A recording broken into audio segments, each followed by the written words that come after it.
October 13th, 1307. Dawn has not yet broken. Across France, soldiers are moving, silently, deliberately, converging on Templar commanderies, on fortified temples, on chapter houses where warrior monks sleep, unaware that this night will be their last as free men. The orders are precise, sealed, opened simultaneously at first light. Arrest every Templar knight, every sergeant, every brother. Secure their properties, seize their records. Allow no one to escape. And most importantly, allow no warning. This is not a battle, not a siege.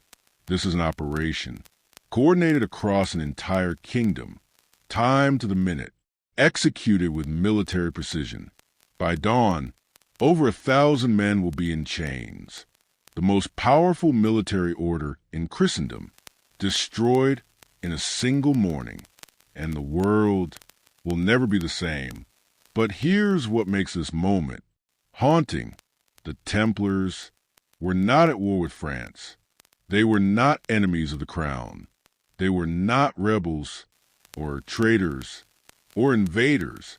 They were monks, warrior monks, yes, but monks nonetheless, sworn to poverty, chastity, obedience, answerable only to the Pope, protected by papal decree, untouchable by secular law. And yet, on this Friday morning, that protection means nothing. The man who ordered this is King Philip IV of France. Philip the Fair, they call him, for his appearance, not his character. He is tall, handsome, cold, and desperate, because Philip has a problem he cannot solve. Through war, through taxation, through manipulation of currency, a problem that keeps him awake in his palace chambers, staring at ledgers that refuse to balance. Philip is drowning in debt, and the Templars are his creditors. Think about what that means. The King of France, one of the most powerful monarchs in Europe, owes money to monks. Not a small sum, not a loan he can repay, but a crushing burden that threatens his throne, his wars, his legacy. The Templars financed his campaigns, backed his political ambitions, funded his lavish court, and now they hold the receipts, the contracts, the proof, and Philip cannot pay. So on October 13th, 1307, he does something unprecedented. He doesn't negotiate. He doesn't default. He destroys the creditor, arrests them all, charges them with crimes so heinous that no one will question their destruction. Heresy, devil worship, spitting on the cross, obscene rituals. The accusations are shocking, specific, detailed, and they will be extracted under torture.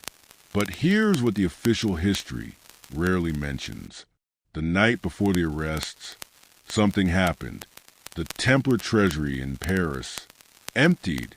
Carts rolled out under cover darkness, loaded with, we don't know exactly, gold, certainly, documents, absolutely, sacred relics, possibly, whatever the Templars valued most, whatever they knew Philip would seize.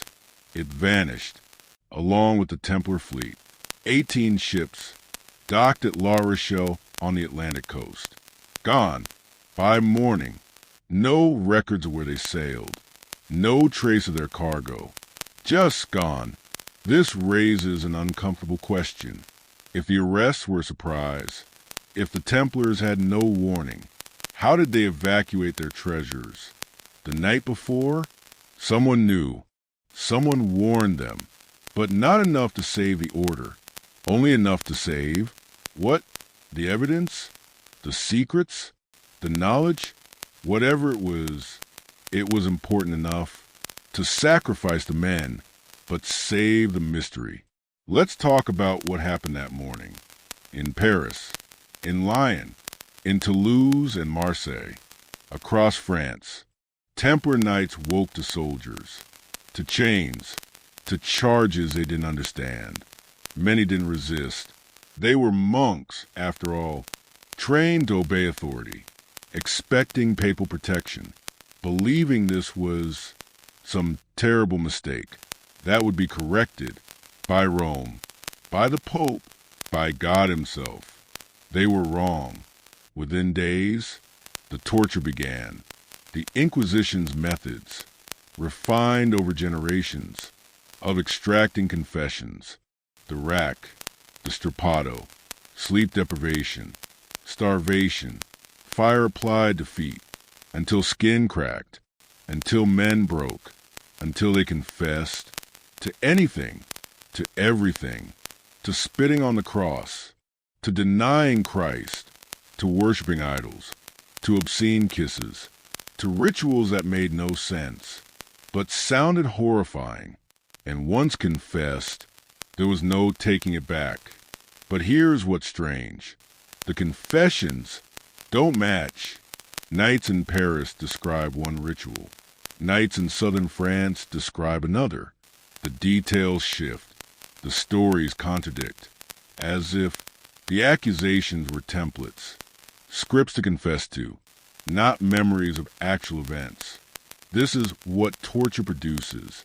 Not truth, but whatever truth the torturer demands.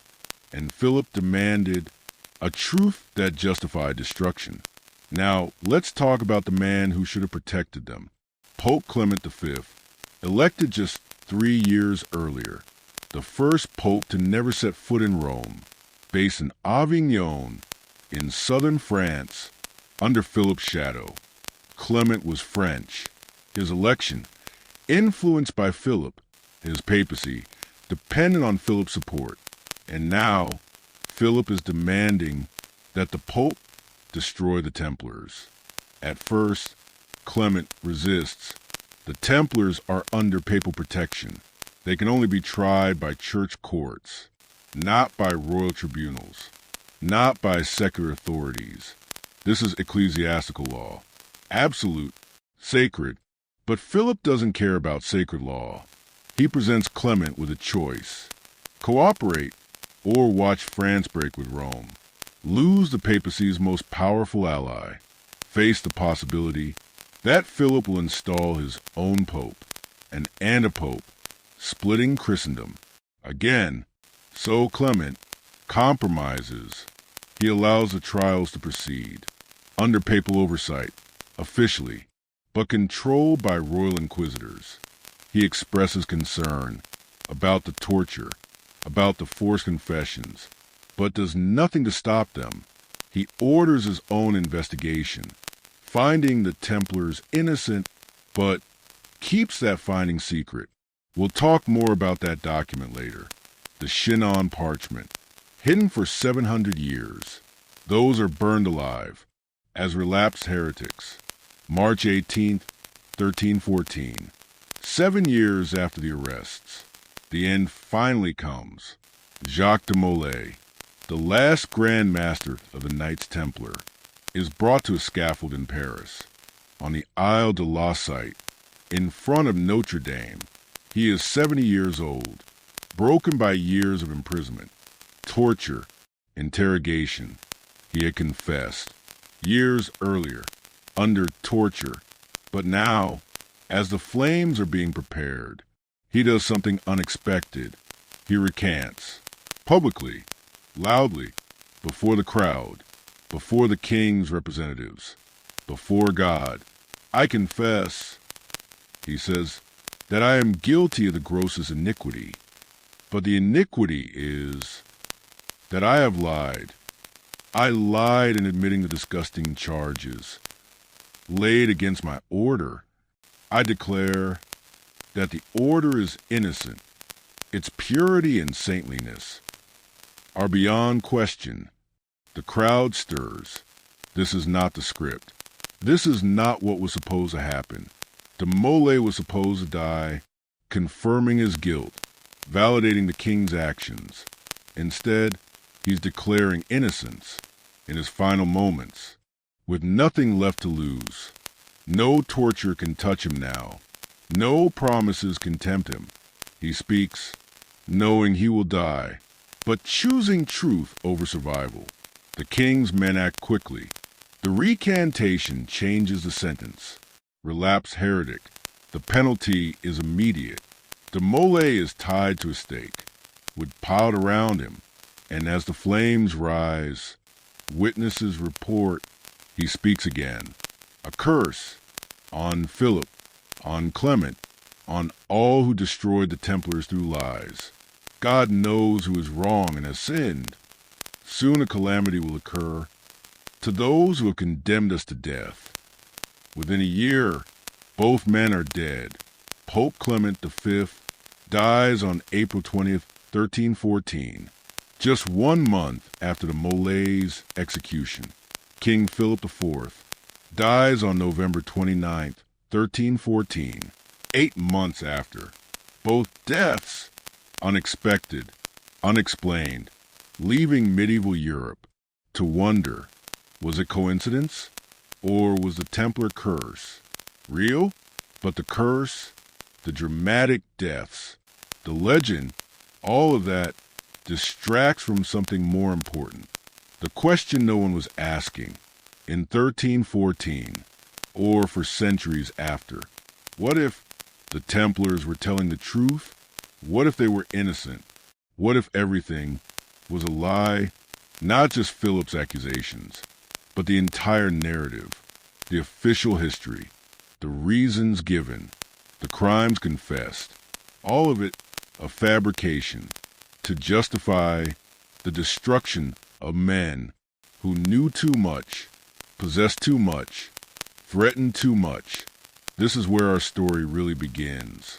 Not in 1307, but now, in the 21st century, when historians finally gain access to documents that prove the Templars were innocent, that the Pope knew it, that the Church covered it up, and that somewhere in the Vatican Archives, the full truth still waits, in restricted files, in sealed sections, in documents that explain what the Templars really were, what they really found, and why, 717 years later, the Vatican still won't tell us.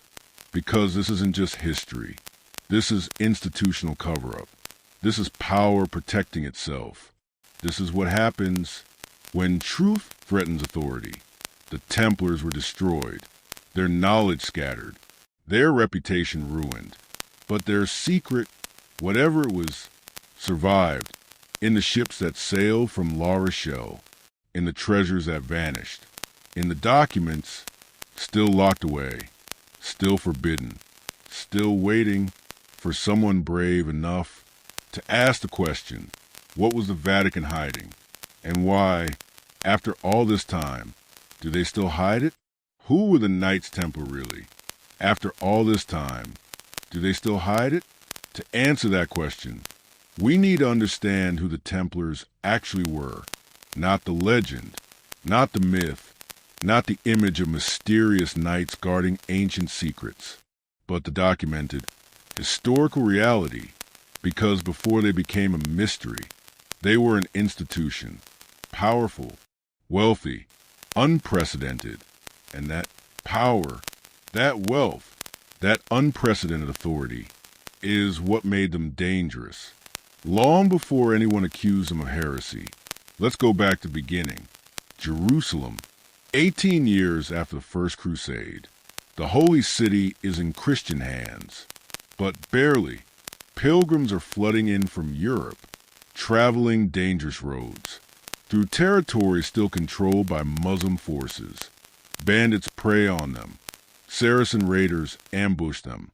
The journey to the Holy Land is a pilgrimage that often ends in death.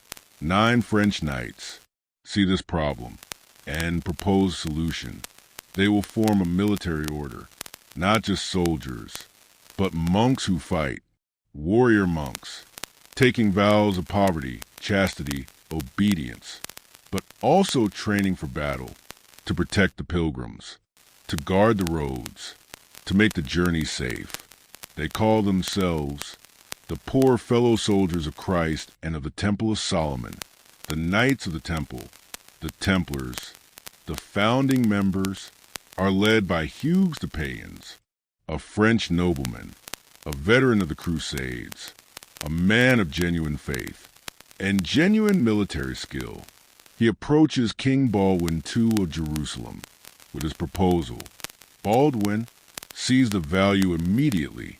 He grants them headquarters on the Temple Mount in the Al-Aqsa Mosque, built on the site where Solomon's temple once stood, the holiest place in Judaism, the third holiest in Islam, and for Christians, a place of profound significance. This location will define the Templars, give them their name, and eventually lead to their most enduring mysteries.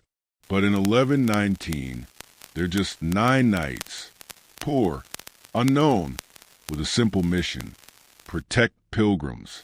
For 9 years, that's exactly what they do. Small operations, escort missions, building a reputation for courage, for discipline, for absolute dedication to their vows. Word spreads back to Europe about these warrior monks in Jerusalem who live like saints but fight like demons. Then, in 1129, everything changes. Hugues de Payens travels to Europe, to the Council of Troyes, to seek official recognition. Bernard reframes everything. He creates theological justification for monks who kill, for holy warriors, for the idea that violence in Christ's name is spiritually pure. The Templars are approved, recognized as an official religious order, and given something unprecedented: papal authority. They answer only to the Pope, not to bishops, not to kings, not to local church authorities. They are untouchable, and with that authority, they grow rapidly. Donations flood in from across Europe. Land, money, sons of noble families. Everyone wants to support these warrior monks in the Holy Land. Crusade veterans join, bringing military experience. Young nobles take the white mantle with its distinctive red cross, seeking glory, seeking salvation, seeking adventure. Within decades, the Templars are no longer 9 knights. They are thousands, with commanderies across Europe, fortresses in the Holy Land, a fleet of ships, and wealth that rivals kingdoms. But here's what made them truly unique. They didn't just accumulate wealth. They revolutionized how wealth worked. The Templars invented international banking. Think about the problem. A nobleman in France wants to go on crusade. He needs to transport gold across thousands of miles, through dangerous territory, where bandits, pirates, and corrupt officials wait to rob him. The journey itself is risky. Carrying wealth makes it lethal. The Templars solve this. Here's how it worked. You deposit gold at a Templar commandery in Paris. You receive a letter of credit, an encrypted note with codes only Templars can read. You travel to Jerusalem, present the letter at the Templar fortress, and withdraw your gold. No physical transport, no risk of robbery, just a piece of paper that the Templars guarantee. This is revolutionary. This is the birth of modern banking, of credit systems, of secure financial transactions. But it's more than convenience. It's power, because the Templars hold deposits from nobles, merchants, even kings. They know who has wealth, who owes what, who's financially vulnerable. They become not just bankers, but kingmakers, lending money for wars, for political campaigns, for royal weddings and alliances. They finance the Crusades. They fund European expansion. They become the central bank of Christendom. And this creates something dangerous: independence. The Templars don't need kings. Kings need them. They don't need bishops. They answer to the Pope. and even popes need their financial support. They operate outside normal power structures, with their own fortresses, their own fleet, their own intelligence network, spanning from Scotland to Jerusalem, from Portugal to Constantinople. They are a state within states, answerable to no one except, theoretically, God. Now, let's talk about what they built. Physically, architecturally, the Templar commanderies across Europe were not just monasteries. They were fortresses, military installations, economic centers, with defensive walls, private chapels, training grounds, treasuries. Each commandery was self-sufficient, could withstand siege, could function independently, and they were connected by roads the Templars maintained, by secure communication systems, by a network that made them more efficient than any government of the time. Their churches were unique, often circular, based on the Church of the Holy Sepulchre in Jerusalem, with unusual symbolism, Islamic geometric patterns, Jewish mystical symbols, astronomical alignments, things that shouldn't be in Christian churches, but were, because the Templars had spent decades in Jerusalem, working alongside Muslim scholars, learning from Jewish mystics, absorbing knowledge that European Christianity had forgotten or never knew. This is what made them truly different. They were monks, but they'd seen the world. They'd lived in the East. They'd learned Arabic, studied Islamic philosophy, examined ancient texts.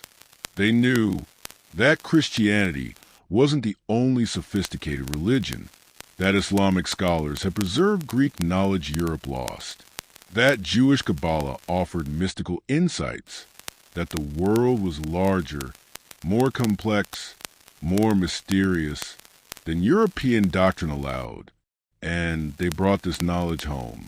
But knowledge can be dangerous, especially when it challenges authority, especially when it suggests that church teachings are incomplete, that scripture has been misinterpreted, that spiritual truth might be more complex than official doctrine.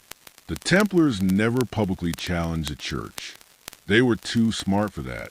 But in their practices, in their symbolism, in their private rituals, there were hints of influence from the East, of ideas that didn't fit standard Catholic theology, of knowledge that, if it became public, would raise uncomfortable questions.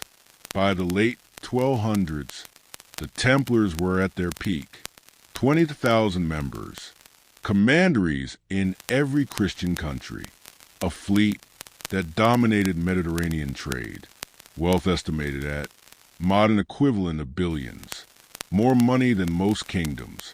They owned land across Europe, vineyards in France, estates in England, fortresses in Spain and Portugal. They paid no taxes, owed no feudal duties, answered to no secular authority. They were untouchable, unstoppable, and utterly indispensable to European power structures. But then the Holy Land fell. Acre, the last Crusader stronghold, overrun by Muslim forces. The Templars fought to the end. The Grand Master died defending the walls. But it wasn't enough. The Crusades were over. Christianity had lost. And suddenly, the Templars' original purpose, protecting pilgrims in the Holy Land, no longer existed. They retreated to Cyprus, regrouped, planned a new crusade. But Europe was exhausted. No appetite for more holy war. No funding for more expeditions. The Templars found themselves without a mission, still wealthy, still powerful, still operating their banking network, still holding their fortresses, but their reason for existing, that accumulated knowledge from East and West, that became too powerful, too independent, too wealthy for their own survival. They were everything their legend suggests, and more than that legend admits, because the real Templars were more dangerous than the myth, not because of devil worship, not because of heresy, but because of knowledge, power, and the threat they posed to those who wanted both. This is who they were. When Philip struck, when the arrest came, when the torture began, they weren't mysterious cultists. They were the most sophisticated organization in medieval Europe, with networks spanning continents, with knowledge spanning cultures, with wealth spanning comprehension, and all of that made them perfect targets for a king who needed their fortune, for a church that feared their independence, for a world that couldn't allow what they represented, an alternative to absolute authority. So now we know who they were, what they built, why they mattered. The next question is, what happened when they fell? Where did the wealth go? Where did the knowledge go? And why does the Vatican still keep the evidence locked away? Who were the Knights Templar really? After all this time, do they still hide it? To answer that question, we need to understand who the Templars actually were. Not the legend, not the myth, not the image of mysterious knights guarding ancient secrets, but the documented, historical reality. Because before they became a mystery, they were an institution, powerful, wealthy, unprecedented. And that power, that wealth, that unprecedented authority is what made them dangerous. Long before anyone accused them of heresy, let's go back to the beginning. Jerusalem, 18 years after the First Crusade. The Holy City is in Christian hands, but barely. Pilgrims are flooding in from Europe, traveling dangerous roads, through territory still controlled by Muslim forces. Bandits prey on them. Saracen raiders ambush them. The journey to the Holy Land is a pilgrimage that often ends in death. 9 French knights see this problem and propose solution.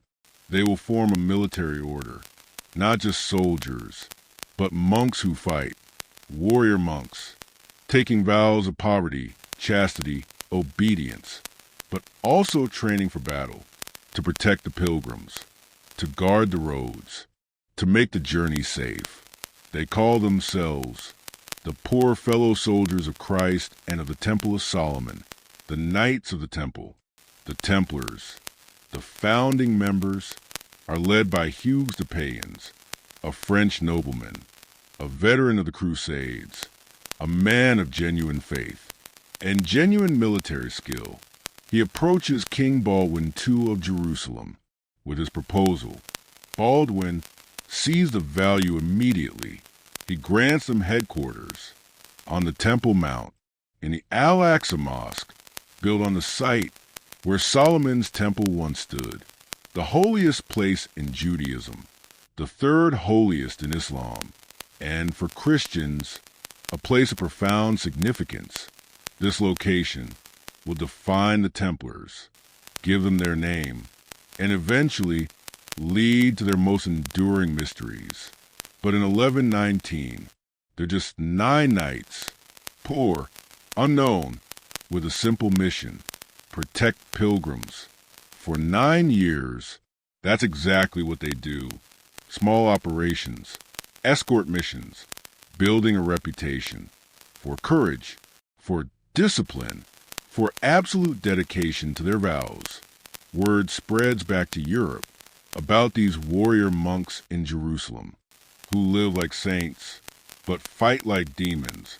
Then, in 1129, everything changes. Hugues de Payens travels to Europe, to the Council of Troyes, to seek official recognition, papal approval, and he brings something powerful: the support of Bernard of Clairvaux, the most influential monk in Europe, a man whose words carry papal weight. Bernard writes a rule for the Templars, defines their structure, their practices, their spiritual discipline, and he writes something else, a treatise in praise of the new knighthood, arguing that holy violence in defense of pilgrims is not sin, but sacred duty. This is revolutionary. For centuries, the Church taught that violence was sinful, that monks should be peaceful, that warriors were necessary evils. But not holy. Bernard reframes everything. He creates theological justification for monks who kill, for holy warriors, for the idea that violence in Christ's name is spiritually pure. The Templars are approved, recognized as an official religious order, and given something unprecedented, papal authority. They answer only to the Pope, not to bishops, not to kings, not to local church authorities. They are untouchable, and with that authority, they grow rapidly. Donations flood in from across Europe. Land, money, sons of noble families. Everyone wants to support these warrior monks in the Holy Land. Crusade veterans join, bringing military experience. Young nobles take the white mantle with its distinctive red cross, seeking glory, seeking salvation, seeking adventure. Within decades, the Templars are no longer 9 knights. They are thousands, with commanderies across Europe, fortresses in the Holy Land, a fleet of ships, and wealth that rivals kingdoms. But here's what made them truly unique. They didn't just accumulate wealth. They revolutionized how wealth worked. The Templars invented international banking. Think about the problem. A nobleman in France wants to go on crusade. He needs to transport gold across thousands of miles, through dangerous territory, where bandits, pirates, and corrupt officials wait to rob him. The journey itself is risky. Carrying wealth makes it lethal. The Templars solve this. Here's how it worked. You deposit gold at a Templar commandery in Paris. You receive a letter of credit, an encrypted note with codes only Templars can read. You travel to Jerusalem, present the letter at the Templar fortress, and withdraw your gold. No physical transport, no risk of robbery, just a piece of paper that the Templars guarantee. This is revolutionary. This is the birth of modern bank independence. The Templars don't need kings. Kings need them. They don't need bishops. They answer to the Pope, and even popes need their financial support. They operate outside normal power structures, with their own fortresses, their own fleet, their own intelligence network, spanning from Scotland to Jerusalem, from Portugal to Constantinople. They are a state within states, answerable to no one, except, theoretically, God. Now let's talk about what they built. Physically, architecturally, the Templar commanderies across Europe were not just monasteries. They were fortresses, military installations, economic centers, with defensive walls, private chapels, training grounds, treasuries. Each commandery was self-sufficient, could withstand siege, could function independently, and they were connected by roads the Templars maintained, by secure communication systems, by a network that made them more efficient than any government of the time. Their churches were unique, often circular, based on the Church of the Holy Sepulchre in Jerusalem, with unusual symbolism, Islamic geometric patterns, Jewish mystical symbols, astronomical alignments, things that shouldn't be in Christian churches, but were, because the Templars had spent decades in Jerusalem, working alongside Muslim scholars, learning from Jewish mystics, absorbing knowledge that European Christianity had forgotten or never knew. This is what made them truly different. They were monks, but they'd seen the world. They'd lived in the East. They'd learned Arabic, studied Islamic philosophy, examined ancient texts. They knew that Christianity wasn't the only sophisticated religion, that Islamic scholars had preserved Greek knowledge Europe lost, that Jewish Kabbalah offered mystical insights, that the world was larger, more complex, more mysterious than European doctrine allowed, and they brought this knowledge home. But knowledge can be dangerous, especially when it challenges authority, especially when it suggests that church teachings are incomplete, that scripture has been misinterpreted, that spiritual truth might be more complex than official doctrine. The Templars never publicly challenged the church. They were too smart for that. But in their practices, in their symbolism, in their private rituals, there were hints of influence from the East, of ideas that didn't fit standard Catholic theology, of knowledge that, if it became public, would raise uncomfortable questions. By the late 1200s, the Templars were at their peak, 20,000 members, commanderies in every Christian country, a fleet that dominated Mediterranean trade, wealth estimated at modern equivalent of billions, more money than most kingdoms. They owned land across Europe, vineyards in France, estates in England, fortresses in Spain and Portugal. They paid no taxes, owed no feudal duties, answered to no secular authority.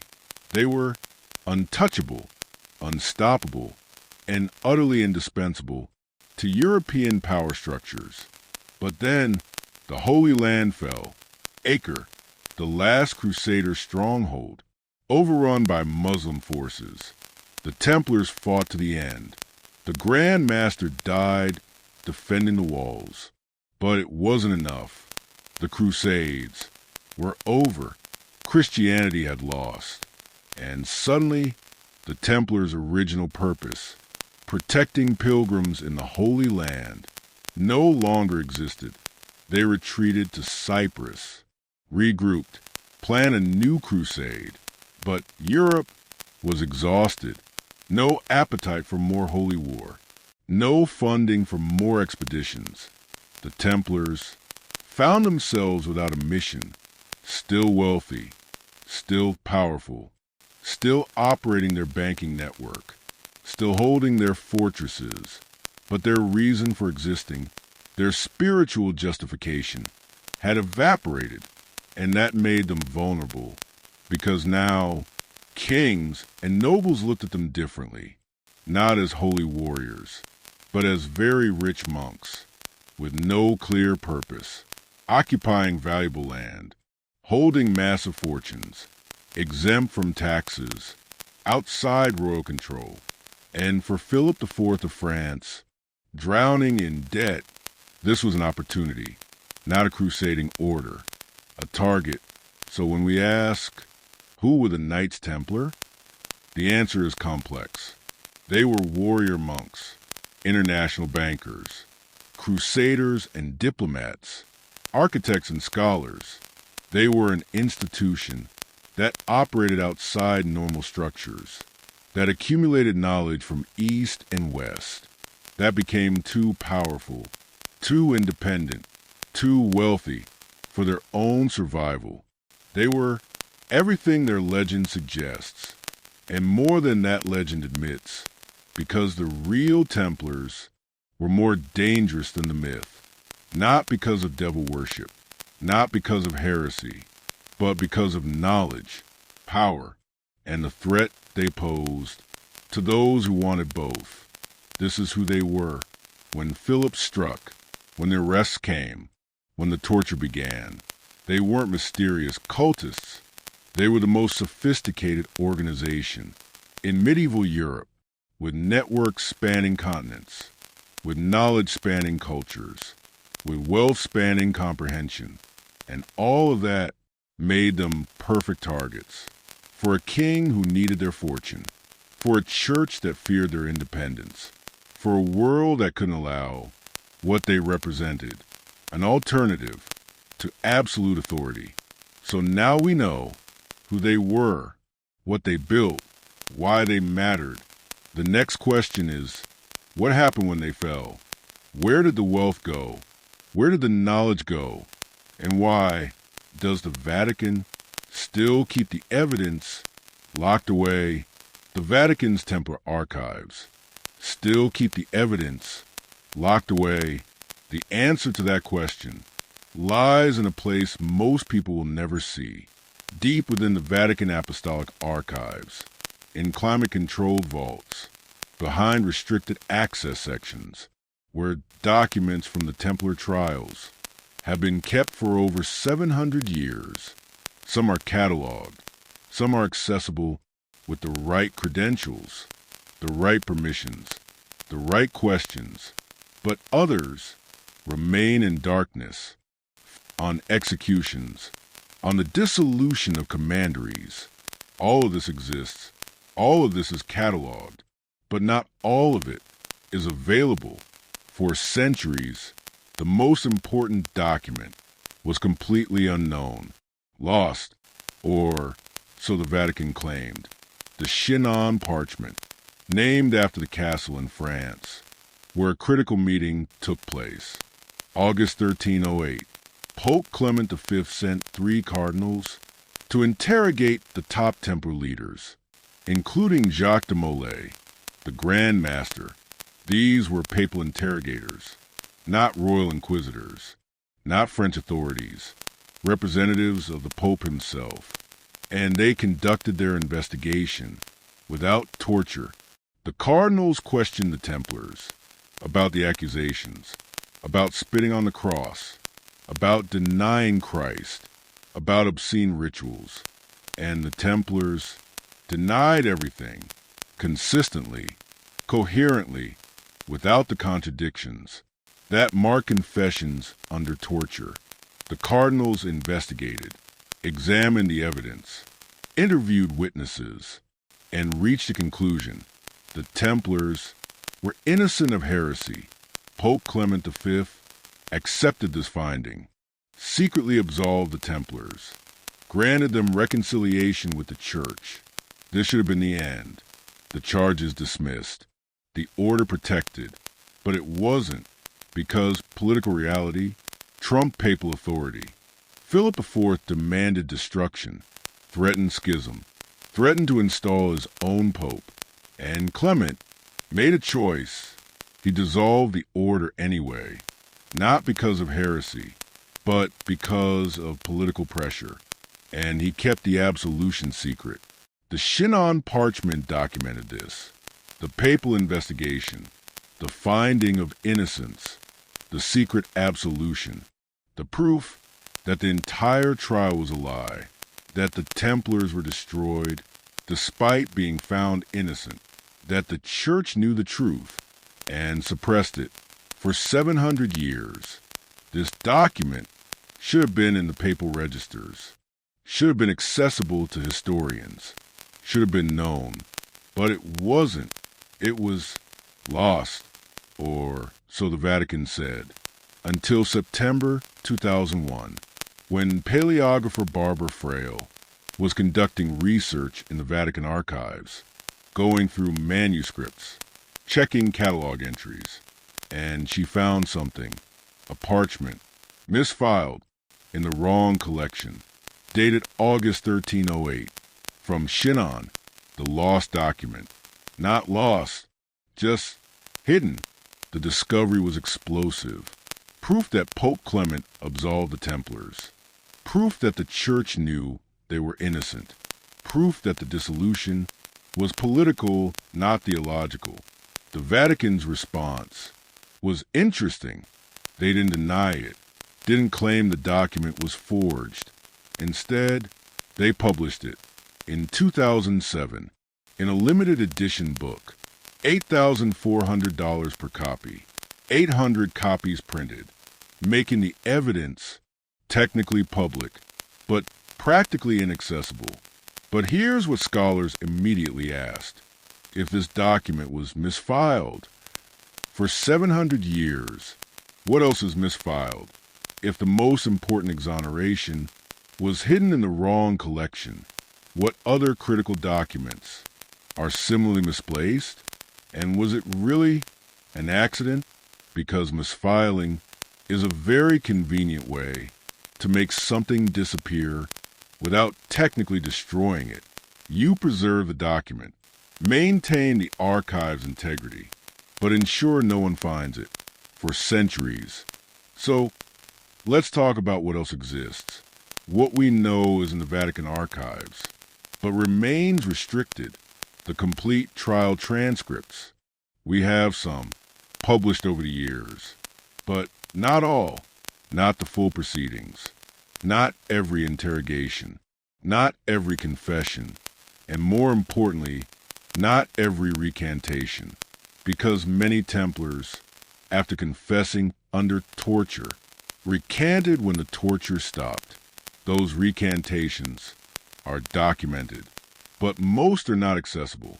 Then there's a correspondence between Clement V and Philip IV, letters exchanged during the critical years, 1307 to 1312, when the Templars' fate was being decided.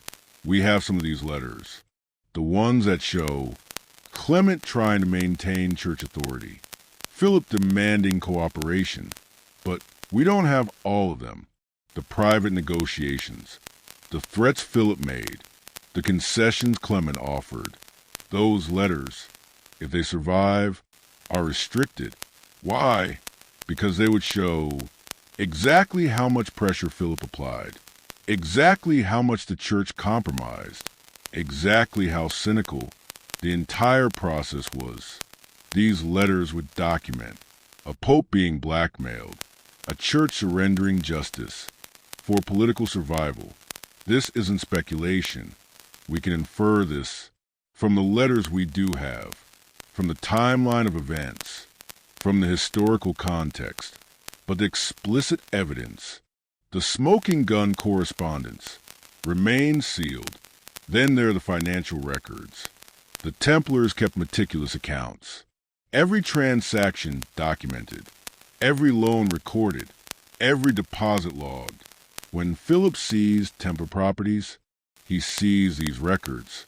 Eventually, many ended up in church archives, including the Vatican.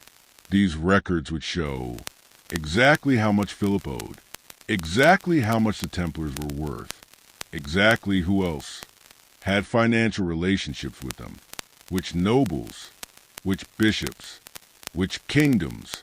This information is historically valuable, would complete our understanding of medieval finance, of the Templar banking system, of the true scale of their wealth. But it's also politically sensitive because it would reveal that Philip's motive was purely financial, that the heresy charges were cover for debt elimination, that the church cooperated in what was essentially a massive theft. These records, if they're accessible at all, require special permissions that few scholars receive. Now, let's talk about the reports. From bishops across Europe, when Philip arrested the Templars in France, the Pope ordered other kingdoms to do the same. Some complied immediately, others resisted. In England, King Edward II initially refused. In Aragon, the Templars were found innocent. In Portugal, they simply changed their name, became the Order of Christ, and continued operating. Each region conducted its own investigation based entirely on political circumstances. The Vatican holds these reports, all of them, but access is inconsistent. Some are available, others are not. The pattern seems to be reports that show Templar innocence are harder to access than reports that confirm guilt. Then there's the inventory of what Philip actually seized. When the Templars were arrested, their properties were secured, their treasuries opened, or supposed to be opened, because, as we mentioned, the main treasury in Paris was nearly empty. The fleet at La Rochelle was gone, but there were other commanderies, other holdings, and Philip's men made inventories, listed what they found: gold, silver, relics, documents.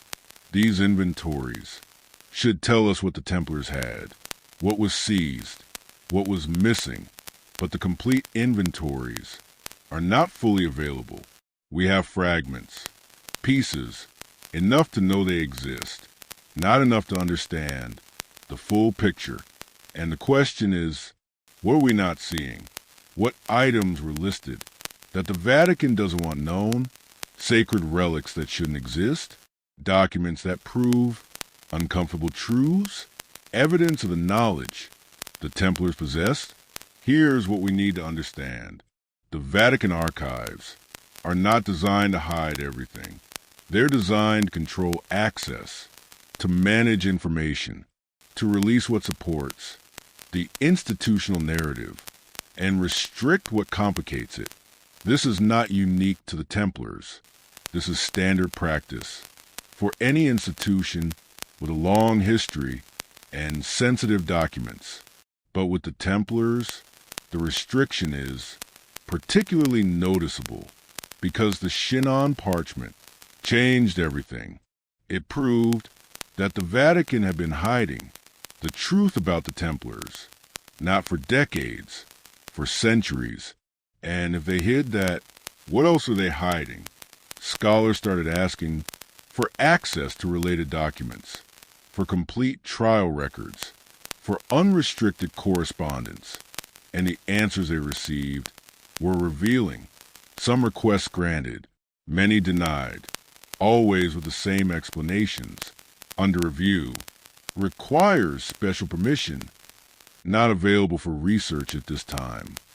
Barbara Frail, the scholar who found the Chinon Parchment, has been relatively open about what she's seen and what she hasn't. She confirms that more documents exist related to the Templars that haven't been released. She's diplomatic about it, doesn't accuse the Vatican of cover-up, but acknowledges that access is limited, that restrictions exist, for reasons that aren't always scholarly. Other historians are less diplomatic. They point out that 700 years have passed. Every person involved is dead. Every political alliance has changed. Every kingdom that existed has been transformed. There is no diplomatic risk, no legal liability, no privacy concern. So why are documents still restricted? The only logical answer is institutional reputation. The Church doesn't want full documentation of its compromise, its cooperation with Philip, its suppression of innocence, its centuries of maintaining a lie. Because here's what full access would reveal. It would show that the Catholic Church allowed the destruction of innocent men, knew they were innocent, had proof of their innocence, and covered it up for political reasons. For 700 years, this doesn't threaten current doctrine, doesn't challenge modern theology, but it undermines the Church's claim to moral authority, to divine guidance, to truthfulness, and that is still too sensitive. Even now, even after 7 centuries.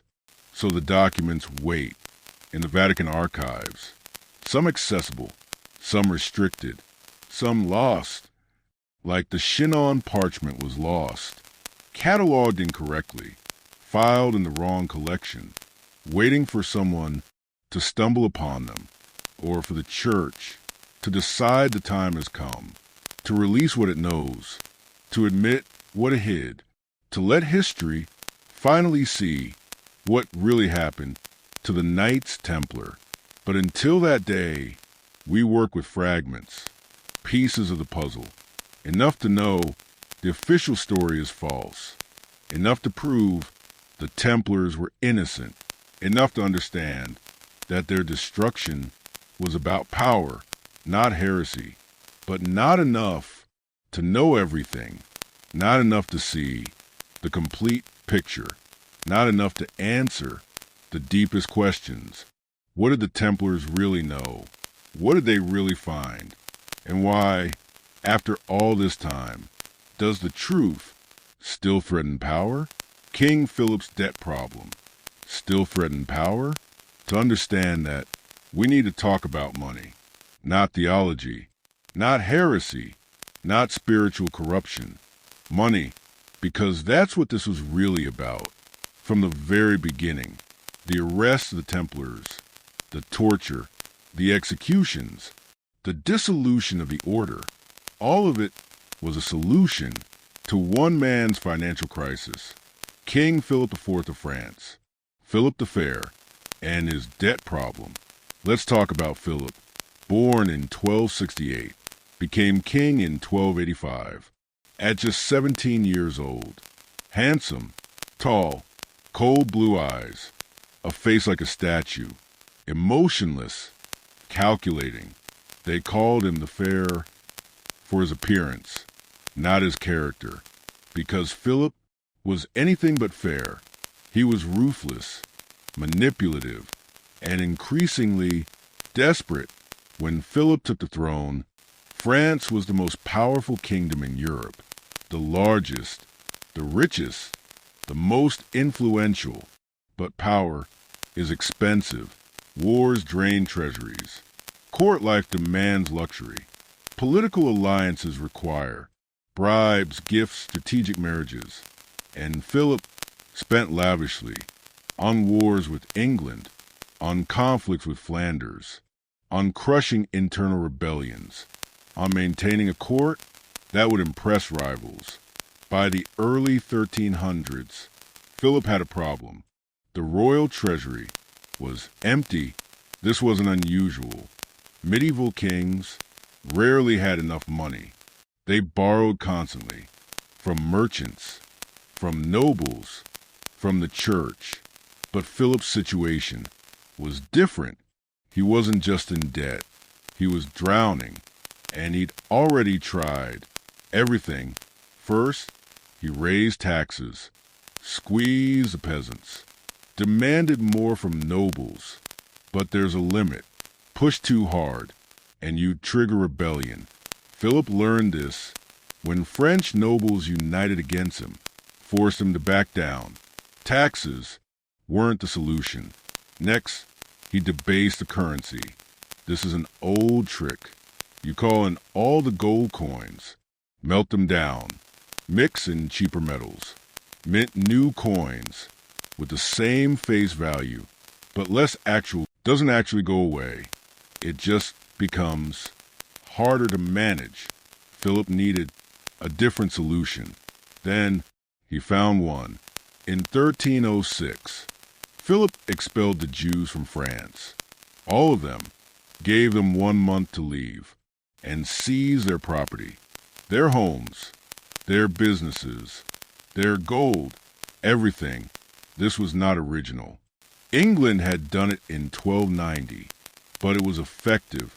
Temporarily, the seizure of Jewish property gave Philip's treasury a massive injection, enough to keep functioning for a while, but not long enough, because Philip's spending continued, his wars continued, his court expenses continued. Within a year, the money from the Jewish expulsion was gone, and Philip was back where he started, desperate, looking for the next target, the next source of wealth that he could seize. And there, right in front of him, were the Templars, the richest organization in France, possibly in all of Europe, with commanderies full of gold, land, holdings across the kingdom, a banking system handling millions in deposits. And here's the critical point. Philip owed them money, a lot of money. Let's understand the relationship. The Templars were Philip's bankers. They'd loaned him funds for his wars, for his political campaigns, for his expensive court. They held his deposits, managed his finances, advised him on economic policy. They were essential to his kingdom's function, and he was deeply in debt to them. How much did Philip owe? We don't know exactly. The complete financial records have never been fully released, but estimates from partial documents suggest millions of livres, in modern terms, billions of dollars, a debt Philip could never repay, not through taxation, not through economic growth, not through any legitimate means. The Templars held the receipts, the contracts, the proof, and they had something else. Legal immunity. This is crucial. The Templars answered only to the Pope. Philip couldn't just declare bankruptcy, cancel the debt by royal decree. The Templars would appeal to Rome, and the Church would protect them. They were untouchable, under canon law, under papal authority, unless Philip could destroy that protection. So Philip started building a case. He needed charges so serious that papal protection wouldn't matter. Heresy, that was the key. Accuse the Templars of heresy, and suddenly they're not protected monks. They're enemies of God. Their property becomes forfeit. Their debts become void, and their creditor becomes their judge. This is the genius of Philip's plan. But heresy requires evidence, requires witnesses, requires confessions. So Philip started preparing years in advance. He planted spies inside Templar commanderies. He collected rumors, found disgruntled former members, built a file of accusations, most of them ridiculous, some of them fabricated, but all of them shocking enough to justify action. He also worked on the Pope. Clement V was crowned in 1305, a French cardinal, elected with Philip's support, based not in Rome, but in Avignon, in southern France, under Philip's influence. Philip had been systematically positioning himself to control papal policy, and by 1307, he was ready. October 13th, 1307, the arrests, simultaneous, coordinated. Templars seized across France, their properties occupied, their treasuries secured, except Philip found something unexpected. The treasuries were nearly empty. The main vault in Paris, where the Templars kept royal deposits, where they stored their reserves, almost nothing. The fleet at La Rochelle, gone, vanished the night before. 18 ships, loaded with something. We don't know what, but clearly, whatever the Templars valued most. This enraged Philip. He'd struck to seize wealth, to eliminate debt, to solve his financial crisis. But the Templars had moved their treasure, so Philip pivoted. If he couldn't seize the gold, he'd seize the land, the commanderies, the estates, the vineyards, the income-generating properties, and he'd eliminate the debt by destroying the creditor. This is what the torture was for, to extract confessions, to legitimize the seizure, to ensure that no one would question the destruction of the order. But here's what's interesting. Philip's debt problem wasn't solved. Even after seizing Templar property, even after the order was dissolved, Philip died broke, still in debt, still financially desperate, because the Templar wealth, the real wealth, was never found. The gold was gone. The treasures vanished. Only the land remained. And land, without liquid capital, doesn't solve a cash crisis. This tells us something important. The financial motive was real, documented, undeniable, but the heresy charges were pretext. Philip needed to destroy the Templars, to eliminate his debt, to seize their assets, to remove a financial threat. The accusations of devil worship, of spitting on the cross, of obscene rituals, all of that was theater, propaganda, justification for what was essentially a state-sponsored robbery. And the church knew this. Pope Clement V knew Philip's motives were financial, knew the charges were fabricated, knew the Templars were innocent. We have proof of this. The Chinon Parchment, the secret absolution. But Clement needed Philip's support, needed French protection, needed to avoid schism. So he cooperated, allowed the trials, dissolved the order, destroyed innocent men to preserve political alliances. This is the truth behind the Templar destruction, not a religious crisis, a financial one, not a spiritual threat, an economic one. Philip IV was a debtor who murdered his creditor and called it holy justice.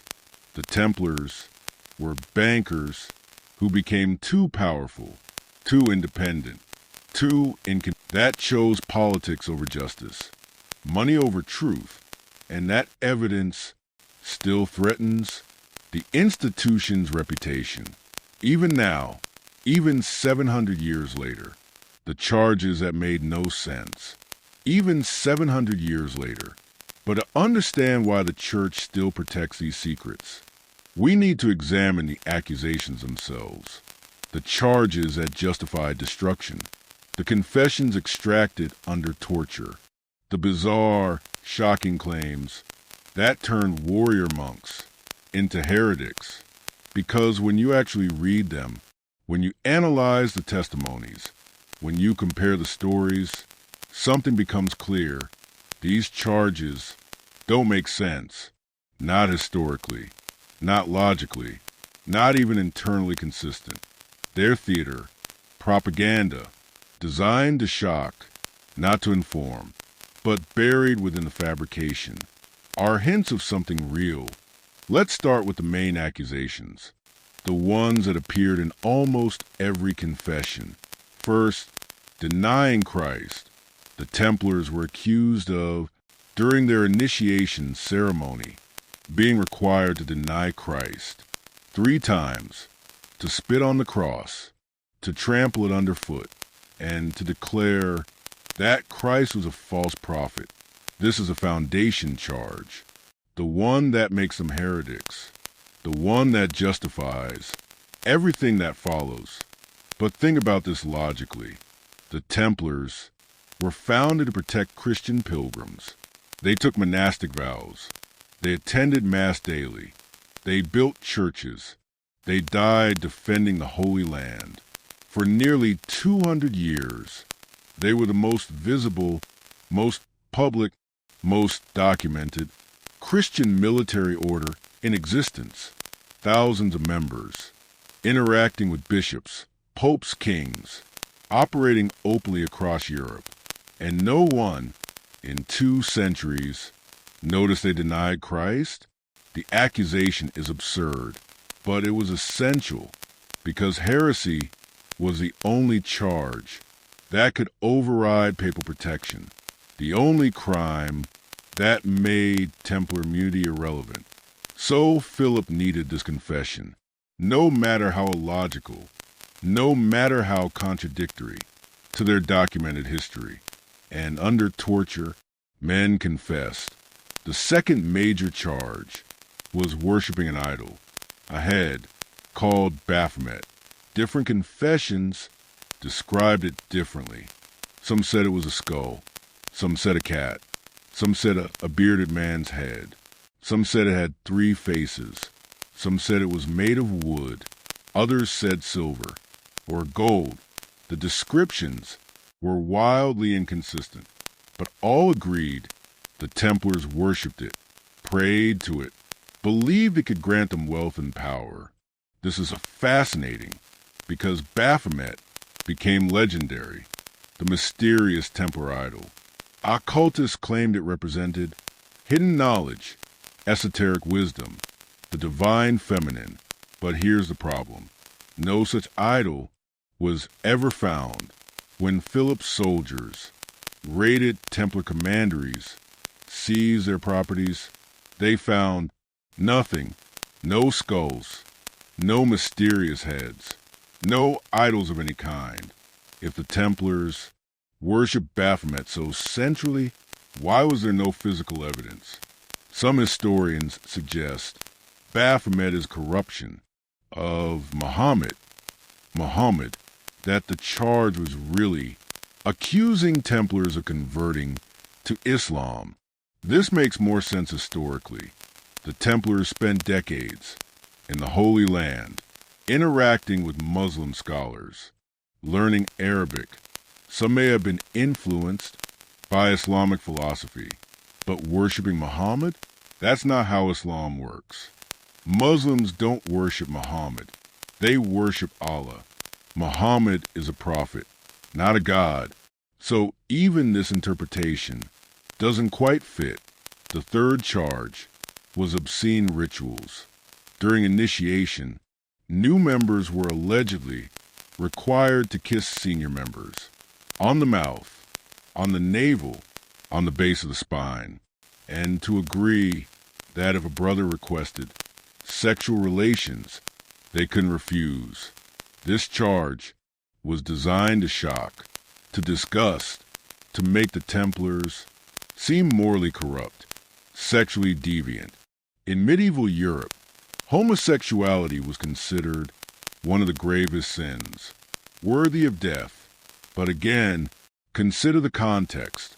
The Templars lived communally for 200 years in close quarters, under constant observation, by each other, by church officials, by the pilgrims they protected.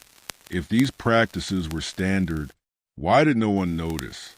Why were there no complaints? No scandals? No expulsions? Until Philip needed charges? The timing is suspicious. Here's what torture does. It doesn't reveal truth. It produces compliance. The interrogators had a script, a list of accusations, and they tortured until the prisoner agreed. If you deny Christ, the pain stops. If you admit to worshiping Baphomet, the torture ends. If you confess to obscene rituals, you get to rest. Maybe eat, maybe sleep. So men confessed to survive, but many later recanted when the torture stopped. When papal investigators arrived, when they had a chance to tell a different story, they said, "We lied. We confessed because they were killing us. We would have admitted to anything." These recantations are documented in the trial records, but they're often overlooked because they complicate the narrative. Let's look at a specific case. A Templar named Ponce de Gaisi, interrogated in Paris, tortured for weeks, finally confessed to denying Christ, spitting on the cross, worshiping Baphomet.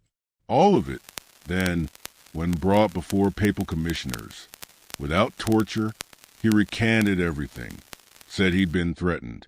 That torture made him say whatever they wanted, that none of it was true. The commissioners recorded his recantation, then sent him back to royal custody, where he was tortured again until he confessed again.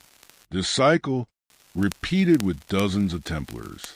Confess under torture, recant when it stops, tortured again until they confess. This is documented. This is in the records. Yet the official story treats the confessions as reliable and the recantations as lies. But here's where it gets complicated, because some charges might have had a basis, not in heresy, but in practices that would have seemed strange to medieval European Christianity. Remember, the Templars spent decades in Jerusalem, learned from Sufi masters. That might look suspicious. if they use symbolic imagery influenced by Kabbalah, that might be misinterpreted. If they practice contemplative prayer, different from standard Catholic forms, that might seem heretical, not because it was evil, but because it was different, foreign, Eastern. This could explain why some confessions contain kernels of truth, distorted through torture, misunderstood by interrogators, but based on real practices. For example, the head they worshipped. Could this have been a meditation focus, a symbolic representation used in contemplative practice, not worshipped as a god, but used as a tool for spiritual concentration? This is speculation, but it makes more sense than literal idol worship or the kissing ritual. In many Eastern Christian traditions, there are ritual greetings, kisses on the cheek, embraces, brotherhood gestures. If Templars adopted something similar, it could be misrepresented, exaggerated under torture, turned into accusations of sexual deviance, when the reality was simply a different cultural practice. This doesn't make the charges true, but it suggests the Templars may have had unusual practices, not heretical, just different, and difference in medieval Europe was dangerous. Now let's talk about what the charges accomplished. Politically, the accusations were so shocking, so specific, so detailed that they created moral panic. People across Europe were horrified. These warrior monks, these supposed holy men, were revealed as devil worshippers, sexual deviants, enemies of Christ. The propaganda worked. Public opinion turned. Support for the Templars evaporated. Even those who doubted stayed silent, because defending accused heretics made you suspect. Philip achieved what he needed: political cover. For destruction, the charges didn't need to be true. They just needed to be believable enough, shocking enough, to justify what he'd already decided to do. But here's the lasting damage. The legend stuck. For 700 years, the Templars have been associated with occultism, with secret knowledge, with Baphomet, with mysterious rituals. Modern esoteric groups claim Templar lineage. Occultists study their symbols. Conspiracy theories multiply, all based on confessions extracted under torture from innocent men who were destroyed for political reasons.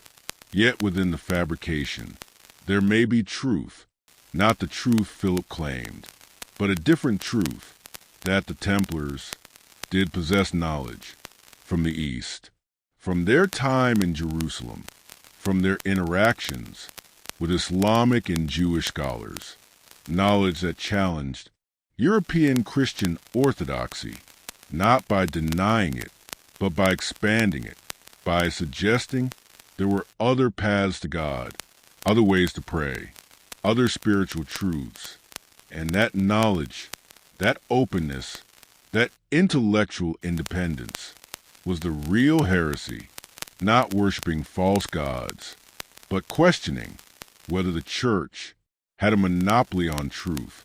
And that question was more dangerous than any idol, more threatening than any ritual, because if the Templars found spiritual truth outside church authority, then what did that say about church authority?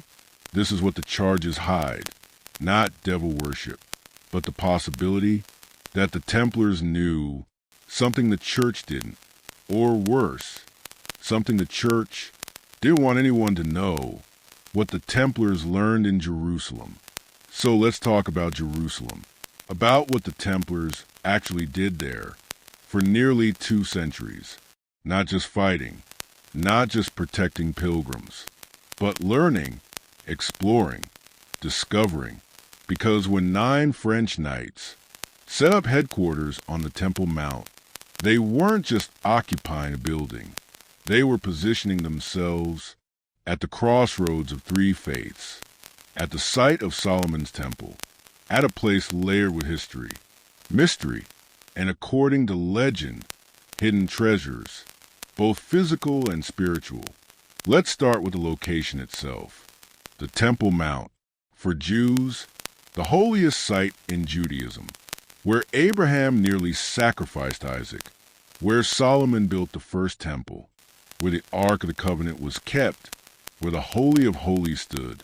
For Muslims, Al-Haram al-Sharif, the noble sanctuary, where Muhammad ascended to heaven, where the Dome of the Rock stands. Third holiest site in Islam. For Christians, the location of Solomon's Temple, referenced throughout Scripture, connected to prophecies, to the end times, to divine presence. The Templars were given headquarters in the Al-Aqsa Mosque, built on the southern part of the Temple Mount, over the ruins of Herod's royal portico, which was built over earlier structures, which were built over the original Temple Mount complex, layers upon layers of history, buried beneath their feet, and the Templars started digging. This is documented.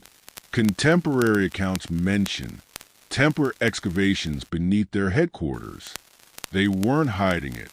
They claimed to be conducting repairs, improving facilities, but the excavations went deep, into tunnels, into chambers, into spaces that had been sealed for centuries.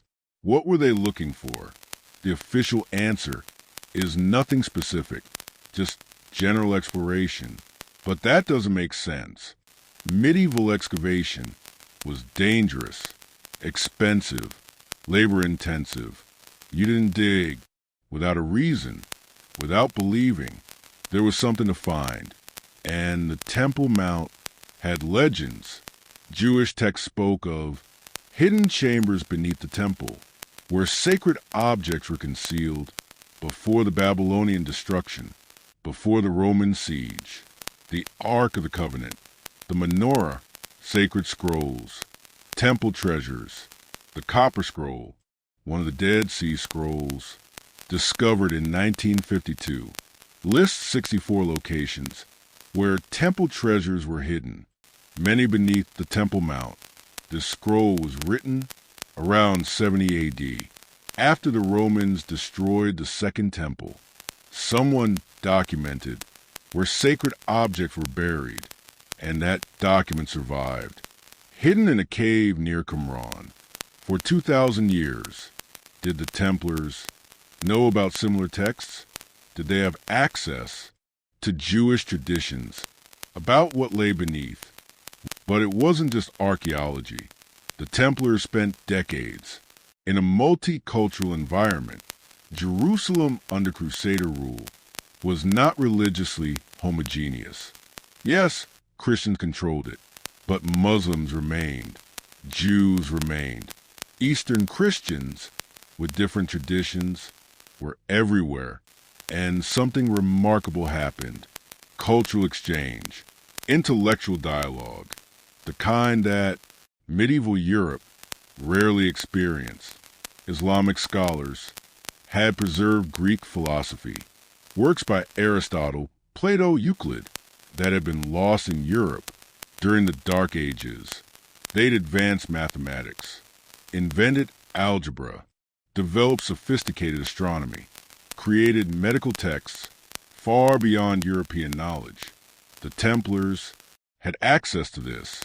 They learned Arabic, not unusual for crusaders, but the Templars went further. They studied.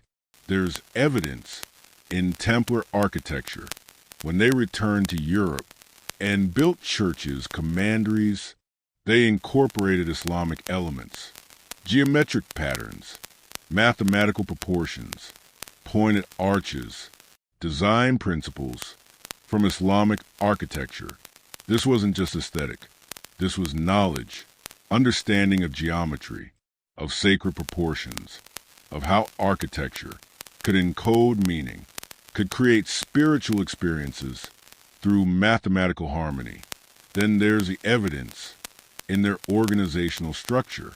The Templars developed a banking system, credit notes, encrypted communications, administrative efficiency that resembled Islamic financial systems more than European ones. They'd learned from the sophistication of Islamic civilization, which in the 12th century was far ahead of Europe in almost every way. But perhaps most significant was the mystical knowledge. The Templars interacted with Sufi mystics. Islamic scholars focus on direct experience of the divine through meditation, through repetitive prayer, through techniques that altered consciousness, that created mystical states. This was sophisticated spiritual practice with centuries of development, and the Templars were exposed to it. They also encountered Jewish mysticism, Kabbalah, esoteric interpretation of Torah using letter symbolism, numerical codes, contemplative techniques, the idea that Scripture contained hidden meanings, multiple layers of truth that could be unlocked through proper study, through mystical practice. This was radically different from standard Christian approaches, which emphasized literal interpretation, church authority, priestly mediation. Eastern Christian communities offered yet another perspective: the Coptic Church, the Ethiopian Church, the Syriac Orthodox, all had different traditions, different texts, different practices. Some claimed apostolic origins, separate from Rome. Some had scriptures not in the Catholic canon. Some had mystical traditions unknown in Europe. The Templars were exposed to all of this, to the reality that Christianity was more diverse than Rome admitted. Now, let's talk about what they might have found physically in their excavations, because there's an archaeological mystery. In the 1860s, British engineers surveyed the Temple Mount, found tunnels beneath the Al-Aqsa Mosque, Templar crosses carved in the walls, evidence of Templar excavation reaching deep into sealed chambers, into spaces that predated the Crusades. What was in those chambers? We don't know, but we can infer from what happened next. After their time in Jerusalem, the Templars became wealthy, extraordinarily wealthy, beyond what donations alone could explain. They had treasures, relics, objects of value. Where did these come from? Official histories say donations from Europe, but there's another possibility. They found something beneath the Temple Mount, not the Ark of the Covenant. That's too mythological. But perhaps ancient texts, sacred objects, things with immense value to collectors, to the church, to those seeking legitimacy through relics. There's a curious detail. In 1128, after 9 years in Jerusalem, Hugues de Payens returns to Europe, suddenly wealthy, with gifts for nobles, with treasures to present, with enough resources to gain papal recognition. Where did this wealth come from? 9 poor knights, living as monks, supposedly, yet returning with significant resources. The timing suggests they found something during those first 9 years, something valuable enough to change everything. But perhaps more important than physical treasures was intellectual treasure, knowledge. The Templars spent decades in the world's most diverse, intellectually vibrant city. They had access to libraries in Jerusalem, Islamic libraries in Damascus, Baghdad, Jewish texts, Christian manuscripts, from traditions Europe had never seen. They could study, compare, learn, and realize that the Christianity they knew was one interpretation among many. This is the real discovery. Not gold, not artifacts, but perspective, understanding that spiritual truth was more complex than church doctrine allowed, that Islamic scholars had insights, that Jewish mystics understood dimensions of the divine, that Christianity had forgotten, that Eastern Christians preserved teachings Rome had suppressed. This knowledge was revolutionary and dangerous, because if the Templars returned believing that truth was larger than the Church claimed, that there were valid spiritual paths outside Catholic authority, that direct mystical experience was possible without priestly mediation, then they were a threat, not to Christianity, but to church power, to the monopoly on salvation, to the system that made the church essential. This explains their later practices, the architectural innovations, the unusual symbols, the sophisticated organization, the financial systems, the intellectual independence. They'd been changed by what they learned, by who they met, by what they discovered in Jerusalem, and they brought it home, not openly. They were too smart for that, but encoded in architecture, in ritual, in practices kept within the order. And here's the critical point. When Philip arrested the Templars, when he seized their properties, he found more than gold. He found documents, letters, texts in Arabic, in Hebrew, works on Islamic philosophy, Jewish mysticism, Eastern Christian theology, things that shouldn't be in Christian monasteries, things that suggested the Templars were learning from other traditions. These documents were confiscated. Many were destroyed, but some ended up in church archives, including the Vatican, because the church needed to understand what the Templars knew, what they'd learned, whether it was truly heretical or just inconvenient.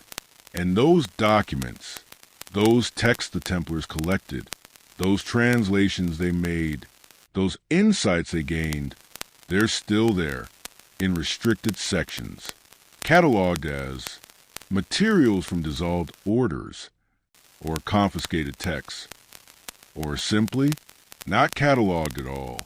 Because here's what the Vatican knows. The Templars weren't heretics. They were scholars. They were explorers of faith. They were men who encountered the full diversity of spiritual tradition, and instead of rejecting it, they learned from it. They integrated it. They became something more than standard European Christians. They became global Christians, aware of other paths, respectful of other truths, open to other wisdom. And that openness, that intellectual and spiritual expansion, was the real threat, not to God, but to institutional control. Because if Christians could learn from Muslims, could study with Jews, could incorporate Eastern practices, could find God through multiple paths, then what was the church's monopoly worth? This is what the Templars learned. In Jerusalem, beneath the Temple Mount, in the libraries and mosques, in conversations with scholars, in mystical experiences, in the revelation that truth is larger than any single institution claims. And this knowledge, this perspective, this dangerous openness is what's really buried in the Vatican Archives, not in obvious documents, but in the texts the Templars brought back, the translations they made, the insights they recorded, the evidence that Christianity was always more diverse, more complex, more open than the church